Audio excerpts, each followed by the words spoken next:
I've gone around and spoken, and a large proportion of my audience has been young men, under 30, something like that. And I've spoken to them a lot about responsibility. And what's so odd about this is that of all the things that I've spoken about, because I can see the audience and I can feel how the audience is reacting, because I'm always paying attention to all of you insofar as I can manage that. So I get some sense of how what I'm saying is landing, which you have to do if you're going to speak effectively to people. And what happens is, if I talk about responsibilities, everyone is silent, just like they are now. Silent and not moving, right? Focusing, attentive. Say, pick up your responsibility. Pick up the heaviest thing you can and carry it. And the room goes quiet and everybody's eyes open. And I think, that always makes me break up.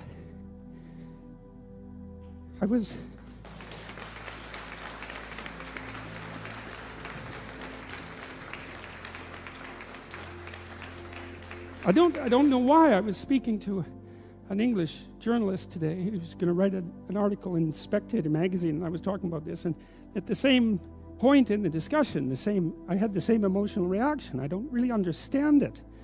I think there's something about it that's so crucial, because we've been fed this unending diet of rights and freedoms, and there's something about that, there's something about that that's so pathologically wrong, and people are starving for the antidote, and the antidote is truth and responsibility, right? And it isn't because that's what you should do in some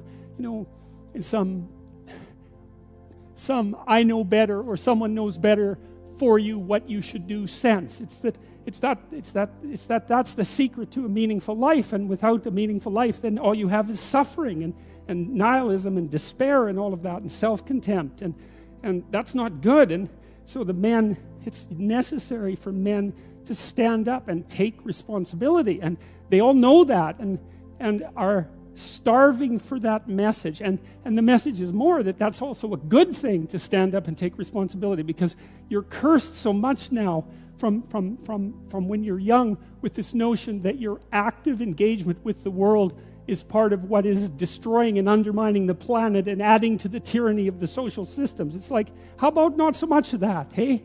Because it's too soul deadening. It's anti-human right to the core. And my sense instead is that, if you were able to reveal the best of yourself to you in the world, that you would be an overwhelming force for good, and that whatever errors might be made along the way would wash out in the works. And that's the other thing that you see in the Abrahamic stories, because Abraham is not a perfect person by any stretch of the imagination. He's a real person, and he makes mistakes, but it doesn't matter. The overarching narrative is, maintain your covenant with God, and despite your inadequacies, then not only will you prevail, but your descendants will prevail. It's like, great, that's really good news, So it's been really something to see that in the stories.